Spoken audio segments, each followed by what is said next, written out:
students, today I am going to start our new chapter, chapter 3, राजा भोज। यह एक कहानी है।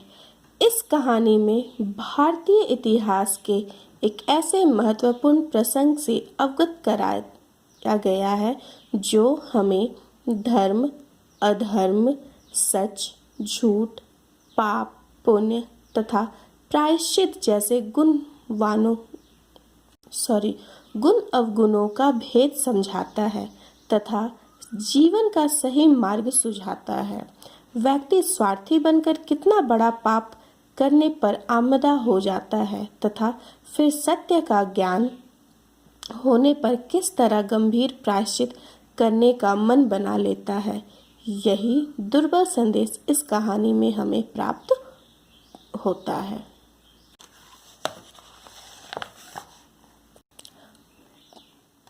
चैप्टर 3, राजा भोज। बहुत पुरानी बात है। धारा नामक देश में सिंधुल नामक राजा राज करते थे। उनका एक पुत्र था जिसका नाम था भोज। राजा सिंधुल के छोटे भाई का नाम था मुंज, जैसा कि इस चित्र में हम देख सकते हैं। ये राजा है जिनका नाम है सिंधुल, ये उनका भाई है जिसका नाम है मुंज तथा ये राजा का पुत्र है जिसका नाम है भोज। राजा सिंधुल बूढ़े हो गए थे। उन्हें चिंता होने लगी थी कि उनके बाद राजा कौन बनेगा।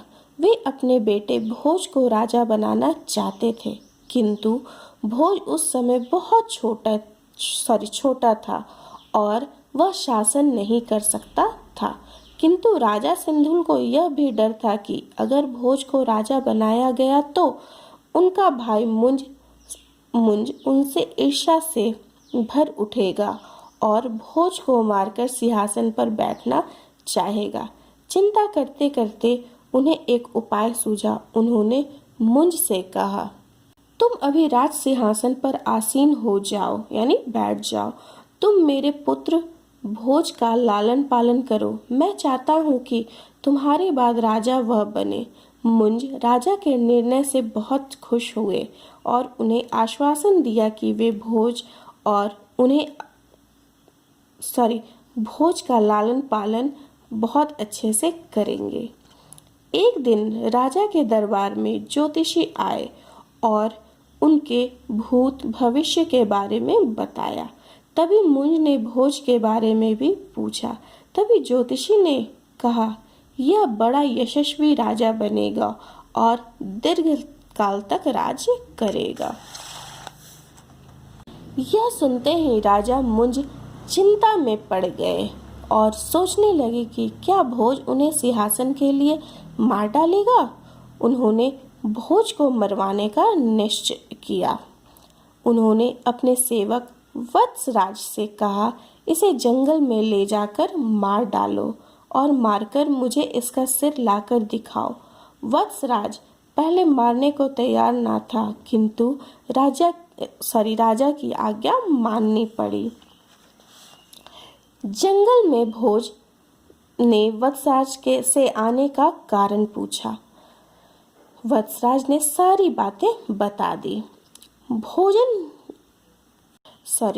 भोज ने कहा, राजा ने जो कहा है वही करो। मैं मरने के लिए तैयार हूँ। हाँ, मैं एक पत्र लिखता हूँ, उसे चाचा जी को दे देना। उसने ताड़पत्र पर कुछ लिखा और कहा, मेरा सिर काट लो। ताड़पत्र का मतलब होता है ताड़ का पत्ता। परंतु वत्सराज भोज को मारने के लिए तैयार नहीं हुआ। उसने भोज को भुवनेश्वरी मंदिर में छिपा दिया। फिर मोम से बालक का सिर बनाया और बकरी के रक्त से भरी थाली में रखकर राजा के सामने प्रस्तुत किया।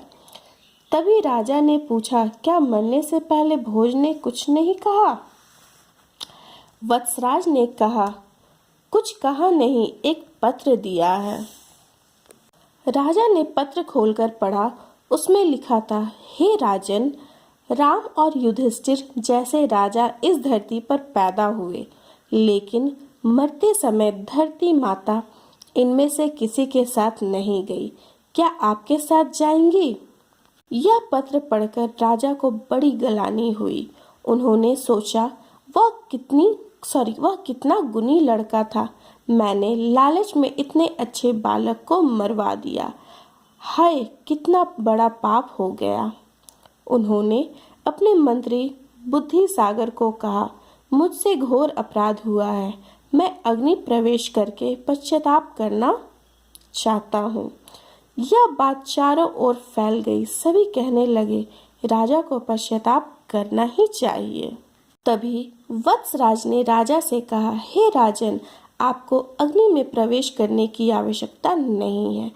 आपसे कोई अपराध नहीं हुआ है। मैंने राजकुमार को नहीं मारा है, उसे मैंने कहीं छिपा दिया है, क्योंकि मैं उसे नहीं मारना चाहता था। राजा यह बात सुनकर कि भोज जीवित है बहुत प्रसन्न हुए और भोज को बुलाने का आदेश दिया और वत्सराज भुवनेश्वरी मंदिर से भोज को वापस बुला लाए। उसी समय राजा ने राज सिंहासन छोड़ दिया। वे भोज को राजपाट देकर अपनी पत्नी के साथ वनप्रस्थाश्रम चले गए। यानी प्रस्थान का अर्थ होता है वन में निवास करना।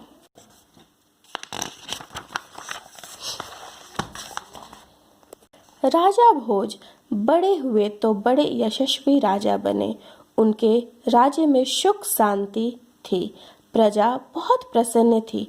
सभी लोग उनका आदर करते थे। लोग भोज को कर्ण के समान दानी मानते थे। राजा के दरबार में कालिदास नामक कवि थे। लोग उन्हें सरस्वती पुत्र मानते थे। कालिदास के कविता से राजा इतने खुश थे कि उनके हर कविता पर उन्हें बहुत सा धन उपहार के रूप में दे देते थे। कुछ दरबारी यह देखकर बहुत दुखी थे। उन्होंने सोचा कि उन पे कुछ झूठा दोष लगाकर उनको राज्य से बाहर करवा दिया जाए, नहीं तो राजा सारा धन उसी पर खर्च कर देंगे। एक दिन दरबारियों ने राजा के कान भरे। उन्होंने कालिदास के चरित्र के बारे में उल्टी सीधी बातें कही और राजा भी उन सब की बात मानकर कालिदास को नगर छोड़ने का आदेश दिया। लीलावती नामक राजनर्तकी कालिदास के काव्य में मुग्ध थी।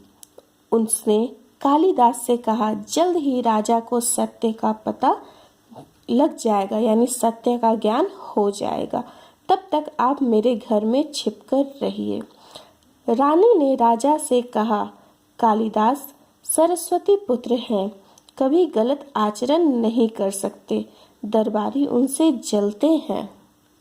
आप बिना सच का पता लगाए आप उन्हें दंड कैसे दे दिए? राजा को पता लगा कि दरबारी ही गलत थे। उन्हें बहुत दुख हुआ कि उन्होंने कालिदास जैसे महान व्यक्ति को इतना बड़ा दंड कैसे दे दिया। राजा कालिदास को वापस बुलाकर क्षमा मांगना चाहते थे, किंतु उन्हें ये नहीं पता था कि कालिदास कहाँ है। राजा ने कालिदास को ढूंढने का उपाय सोचा। उन्होंने आधी कविता लिखी और दरबार के कवियों से कहा, इसे पूर्ण करें।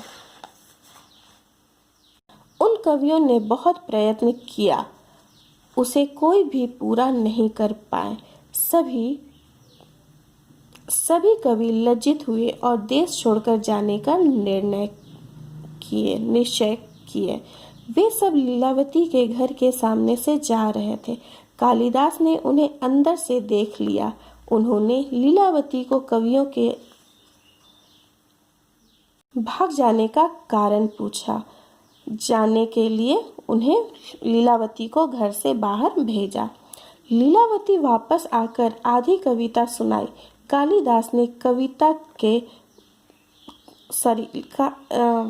कालिदास ने कविता को पूरी कर दी और लीलावती के माध्यम से पूरी कविता पहुंचा दी। दूसरे दिन कवियों ने राजा को कहा, महाराज, हमने कविता पूरी कर दी है। कविता सुनते ही राजा समझ गए कि कालिदास का काम है। कवियों ने सच्ची बात बता दी। राजा समझ गए कि कालिदास कहाँ है। वे तुरंत रथ लेकर लीलावती के घर गए। वहां कालिदास को देखकर बहुत प्रसन्न हुए। उन्होंने कालिदास से अपनी गलती की क्षमा मांगी। उन्होंने कालिदास से कहा, लोग मुझे समझदार कहते हैं, फिर भी मैं कितना नासमझ बन गया। गलत लोगों की बात सुनकर मैंने उन पर विश्वास कर लिया। अब मैं समझ गया हूँ कि बिना जांच किए किसी भी बात पर विश्वास नहीं करना चाहिए। उसके बाद कालिदास राजा भोज के दरबार में आ गए। राजा भोज ने कालिदास के प्रति और प्यार दिखाया और सम्मान दिया। अतः इस कहानी से हमें यह शिक्षा मिलती है कि हमें कभी भी बिना देखे, बिना समझे किसी की बातों पर विश्वास नहीं करना चाहिए, और अगर गलती हो तो सत्य का ज्ञान होने पर प्रायश्चित कर लेना चाहिए। बुक को पढ़ेंगे।